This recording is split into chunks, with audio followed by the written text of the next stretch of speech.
semua, di video kali ini aku akan menjelaskan materi framework mengenai middleware dan database header.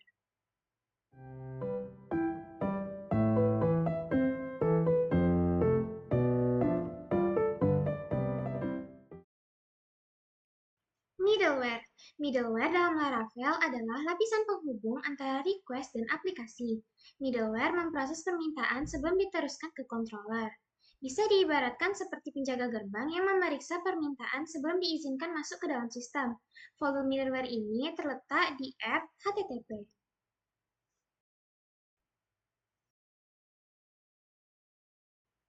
Masuk ke pembuatan middleware. Di sini aku menggunakan dua kelas middleware, yaitu untuk login dan juga untuk role. Pembuatan middleware bisa ketikkan perintah di terminal seperti ini.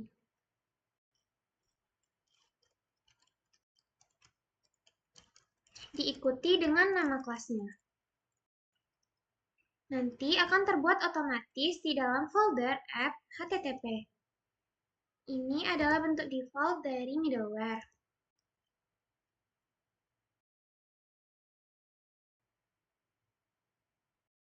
Pada middleware checklist login, terdapat function handle.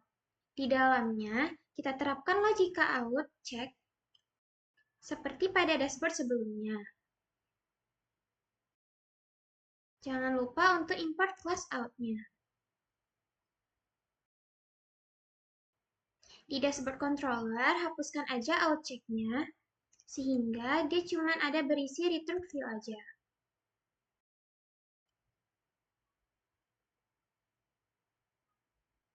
Lalu buka file app di Bootstrap.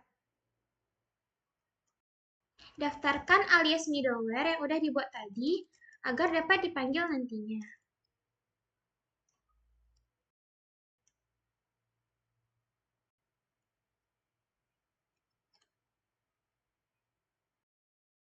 Masuk ke root-nya, kita panggil middleware-nya dengan group seperti ini.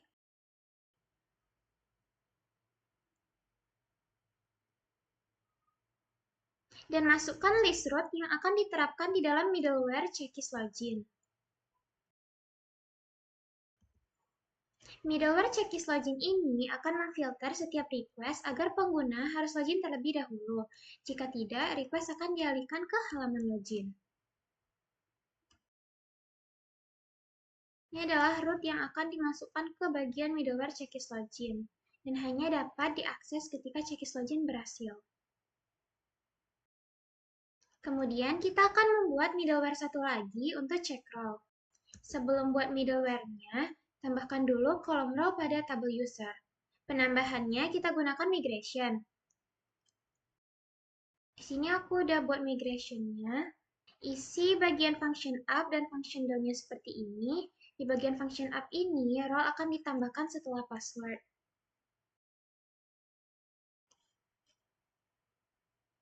Setelah ditambahkan function up dan down-nya, harus dilakukan PHP artisan migrate. Dan setelah berhasil termigrate, maka kolom role pada tabel user udah ditambahkan. Pada model, controller, dan view user-nya, tambahkan kolom inputan dan tampilan untuk role.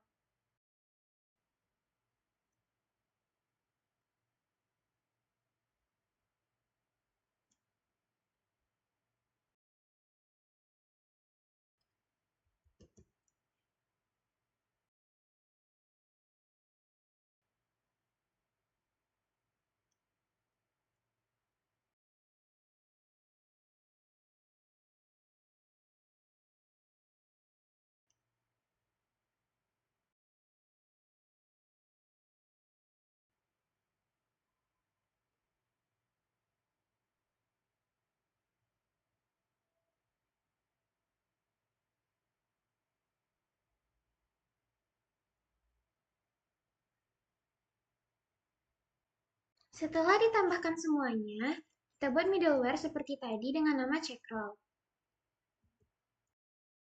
Terapkan logika outcheck untuk pengecekan role user. Bermakna jika role yang sesuai akan lanjut ke perintah root yang ada di dalam middleware check role. Jika role tidak sesuai, maka tidak dapat mengakses root yang ada di dalam middleware check role dan akan muncul halaman forbidden dengan kode 403.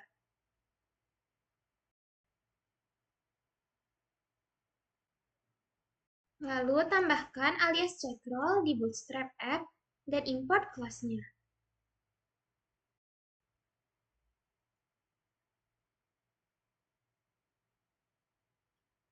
Terapkan root group untuk check role yang terletak di dalam checklist login.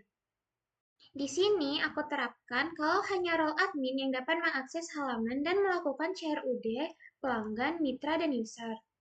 Selain admin, maka tidak bisa.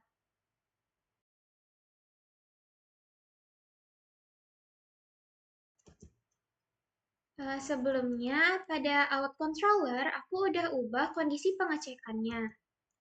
Untuk role admin dan mitra, jika berhasil login akan masuk ke dashboard admin. Untuk role pelanggan, jika berhasil login, akan langsung masuk ke home pelanggan.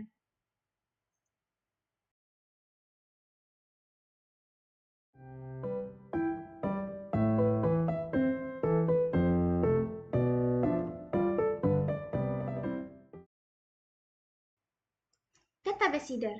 Database Seeder merupakan fitur yang digunakan untuk mengisi database dengan data secara otomatis. Folder seeders terletak di dalam database. Biasanya digunakan untuk data awal seperti role, kategori, atau konfigurasi, dan juga data uji coba atau dummy untuk pengujian aplikasi.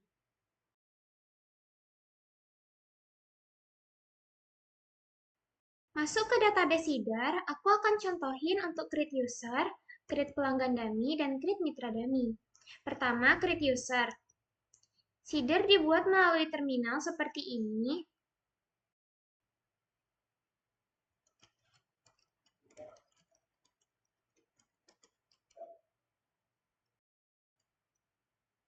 dan akan masuk ke folder database seeders.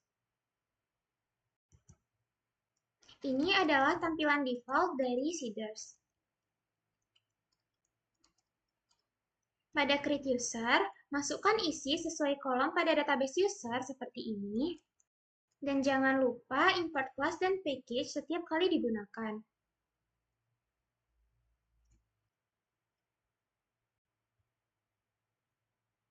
Jalankan perintah php artisan dbseed diikuti dengan nama kelasnya untuk insert data.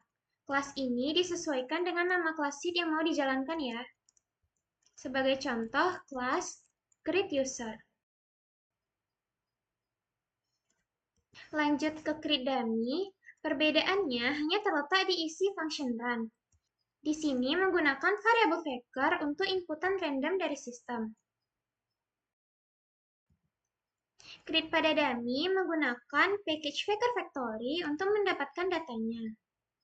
Dan untuk ID-ID ini, aku sesuaikan agar data yang diinsertkan itu data Indonesia. Ini merupakan kode negara tertentu.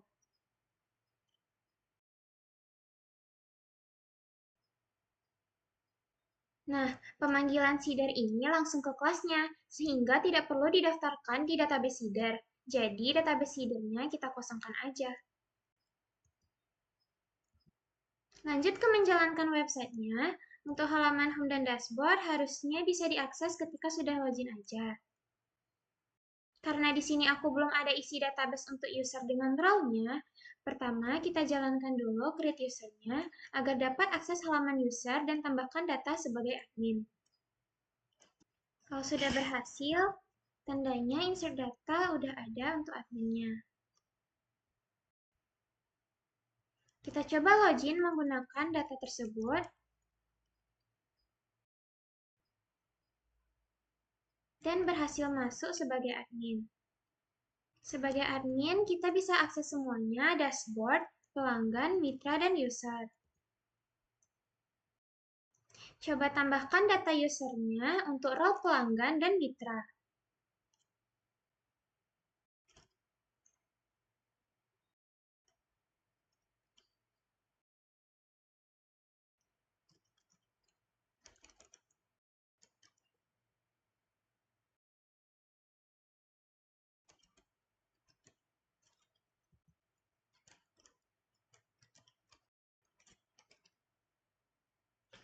Nah, di sini kita udah punya semua akun untuk setiap role-nya. Kita logout dulu dan coba login sebagai pelanggan.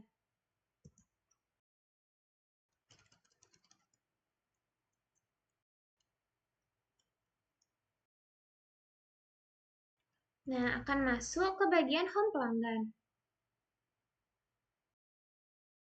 Lanjut lagi, login sebagai mitra. Dan dia akan teralihkan ke dashboard admin. Untuk pelanggan akan verbaidan, mitra juga verbaidan, user juga verbaidan.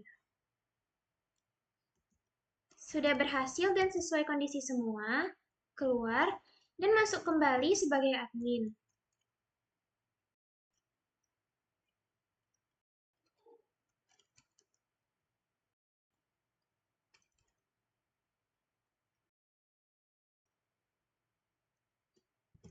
Kalau mau create user lagi, itu harus dengan nama, email, password, dan role yang berbeda, tidak boleh sama. Dan jika misalnya di-create, itu tuh akan muncul otomatis di halaman usernya. Di sini kita coba untuk seeder pelanggan.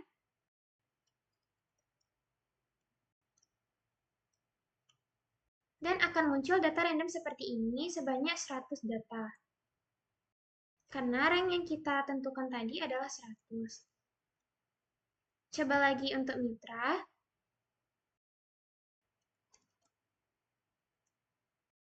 Nah, sama seperti seeder pelanggan, mitra juga akan muncul data random seperti ini.